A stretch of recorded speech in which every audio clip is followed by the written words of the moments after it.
Salut tout le monde, j'espère que vous allez bien. Désolée pour ma sale tête, j'essaierai de mettre un filtre et pour ma dégaine tout simplement. On est dimanche 12 septembre et j'ai des choses à vous annoncer qui sont pas très bonnes vu mon état. Donc voilà, ça va être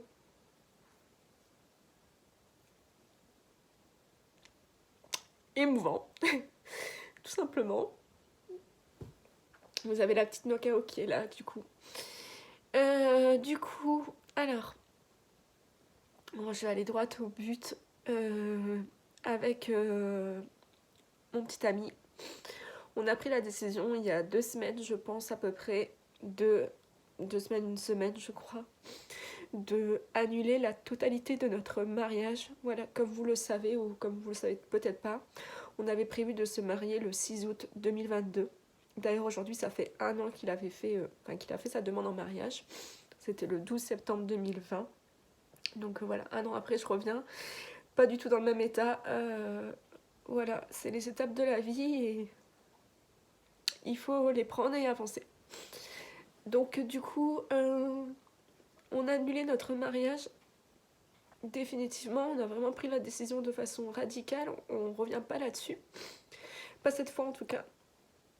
Et voilà, je tenais à vous le communiquer du coup parce que j'avais déjà fait des vidéos au sujet du mariage par rapport à ma robe et à nos alliances, enfin, à ma bague de fiançailles. Donc, donc voilà. Euh, je vais essayer de vous dire les choses mais sans aller trop dans le détail parce que j'ai pas envie. J'ai pas envie de créer des problèmes supplémentaires. Du coup, pendant un an de préparation, parce qu'on a commencé à préparer le mariage très tôt, donc pendant un an de préparatifs, on avait déjà envie d'arrêter plusieurs fois. On avait déjà envie de tout arrêter parce qu'on avait déjà entendu des choses qui nous ont déplu et qui nous ont pas rassurés. On avait envie de faire un mariage simple, petit, avec que nos amis, par rapport aussi aux restrictions, aux sanitaires, par rapport au Covid, etc. Voilà, faire quelque chose de simple. Mais forcément, nos familles ne l'ont pas très bien vécu, ce qu'on peut comprendre. Du coup, on est parti sur un grand et beau mariage. Mais pendant un an, ça a été vraiment des montagnes russes. Franchement, ça a fait ça, tout le temps. On a eu beaucoup de doutes, des désistes, enfin, beaucoup de doutes, beaucoup de peur, de pression, de stress, suite aux choses qu'on pouvait entendre. On se voilait la face, on mettait des œillères pour pas voir en fait tout ce qu'on pouvait entendre. Et c'est pas grave, allez, on y va, on fonce. C'est notre moment, c'est notre mariage, c'est pas grave. On fait comme on veut, c'est pas grave. Mais c'est pas comme ça que les choses doivent se passer normalement. Et très récemment, il y a eu des nouveaux éléments en fait à la liste. Et là, comme on était à 11 mois avant le jour J, là avec Geoffrey, on s'est dit, c'est pas la première fois. On avait déjà envie d'arrêter, là ça recommence. Il est temps d'arrêter. Il est temps vraiment d'arrêter maintenant. À 11 mois, on a encore le temps de dire stop, parce que 3 mois avant, ça sera trop tard, ou le jour J, ça sera trop tard. Il faut savoir aussi, pour vraiment que vous compreniez bien la situation, c'est que avec Geoffrey, on parlait déjà de divorce, pour tout vous dire. C'est-à-dire que on se disait, putain, si le jour J, il est fichu, que moi je me mets à pleurer parce que ça me déplaît, ou que Geoffrey commence à s'emporter contre quelqu'un parce que ça le déplaît, mais en fait, 3 mois après, mais ça y est, on va signer les papiers du divorce parce qu'on va s'en vouloir en fait. Alors que pas du tout. Mais c'est comme ça en fait, on s'en prend toujours à la personne qui est à côté de nous. Donc on parlait déjà de divorcer, même avant d'être mariés. Donc c'est pour vous dire à quel point, durant un an de préparation de mariage, on n'était pas bien. On n'était pas bien. Alors, j'ai fait les choses correctement, j'ai fait les choses bien avec le cœur, parce que je le voulais, j'y croyais. Et quand je faisais les choses, j'étais contente, ça me faisait du bien. Mais quelques temps après, bah non, bam, ça replonge en fait. Et je trouve que lorsqu'on prépare un mariage, on n'est pas censé être dans des états pareils ou de devoir penser à certains éléments ou de devoir dire certaines choses. Et là, c'est ce qui s'est passé pour notre cas. Il faut savoir aussi que pour notre mariage, on n'était pas aidé de personnes. Normalement, un mariage, dans les traditions, c'est que la famille paye une partie du mariage. Nous, on payait vraiment la totalité. Vraiment, on a eu zéro aide. Donc, zéro soutien. Personne ne nous a demandé pendant les préparatifs comment on se sentait, où on en était, qu'est-ce qu'on allait faire, qu'est-ce qu'on avait prévu, etc. etc. Personne.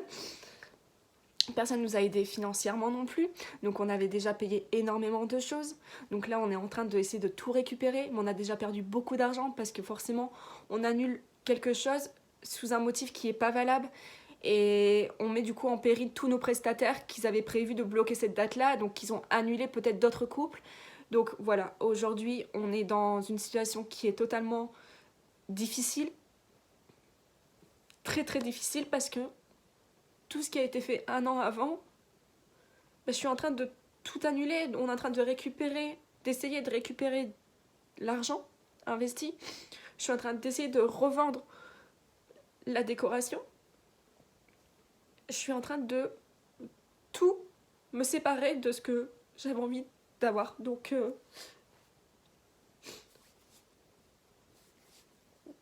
la situation est très très difficile en ce moment par rapport à tout ça. Et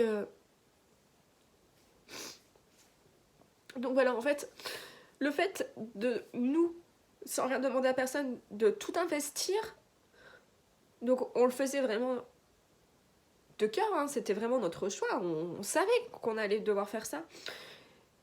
Mais en fait, on ne devrait pas entendre en fait, des critiques, des choses qui vont pas. Bah non, en fait, tu ne t'investis pas, donc t'as rien à dire, c'est notre mariage, on est en train de le payer de A à Z, t'as rien à dire en fait, tout simplement.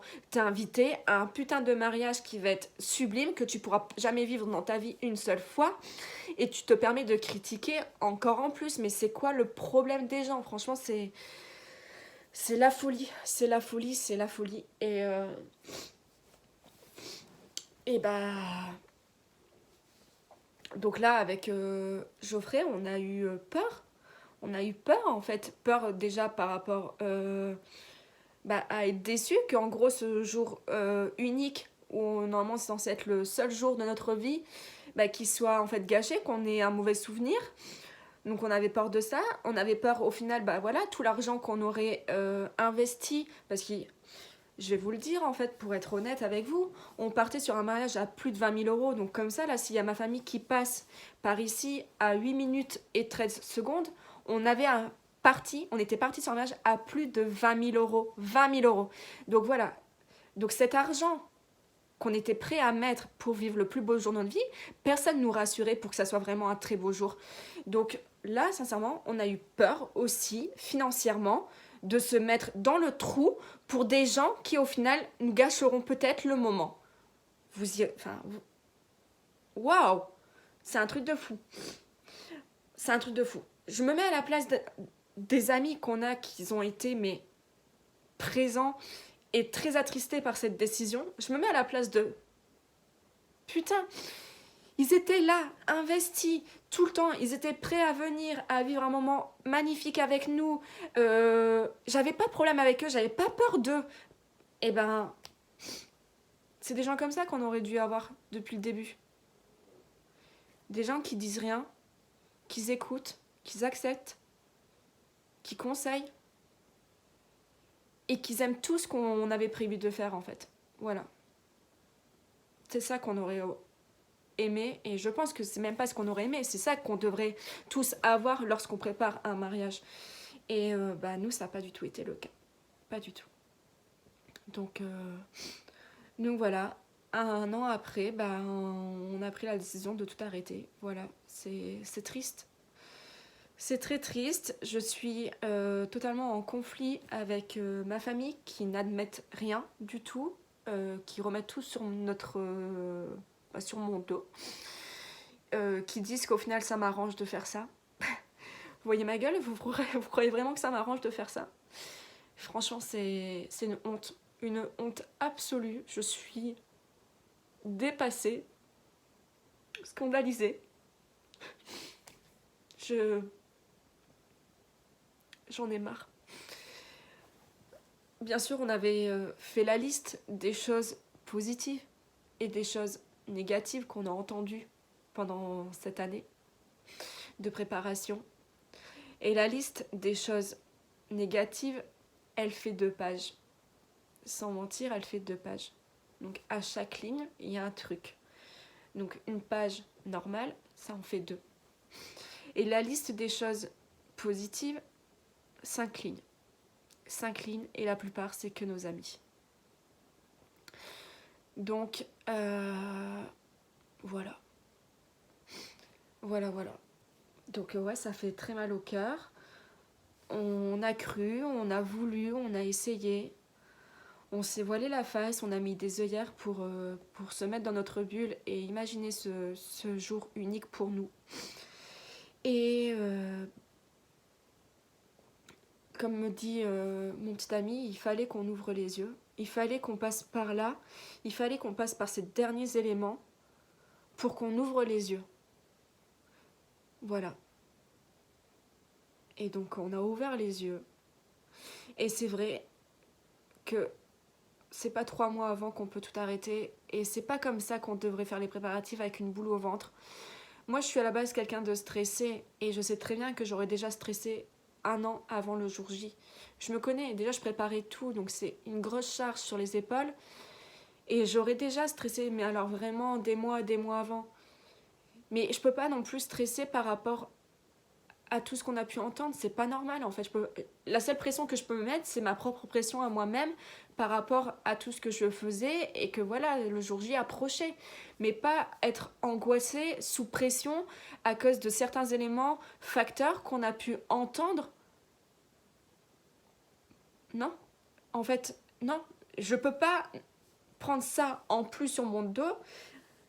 On a d'autres problèmes, d'autres préoccupations pour ce jour. Je sais pas. Ouais, je suis totalement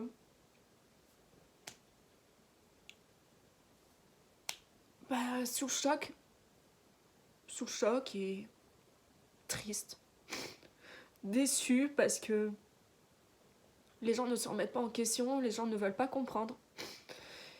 C'est trop facile de remettre tout sur la faute de nous, mais c'est ça qui m'énerve encore plus, c'est que il n'y a pas eu une seule compassion d'excuses en fait, que ça soit pour moi ou même pour Geoffrey. On n'a pas eu d'excuses, rien. Donc ouais, ça fait chier. Ça fait chier. Ça fait chier. Donc bah voilà ce que j'avais à vous dire.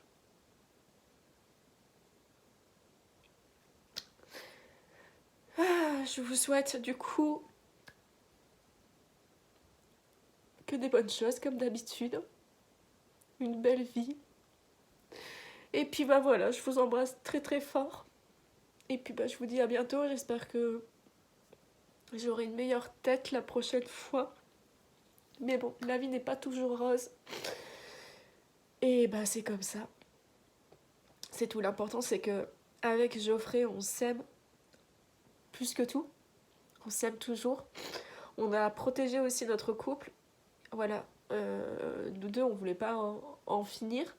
On voulait, enfin voilà, on a d'autres projets dans la vie et c'est lui, pour lui, c'est moi et voilà.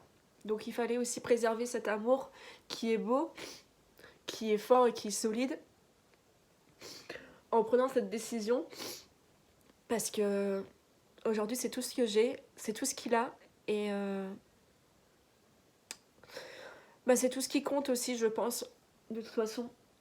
Donc voilà, on va se concentrer sur nous deux, sur nos futurs projets et puis on espère être heureux de nouveau et et digérer et encaisser et voilà, passer à autre chose.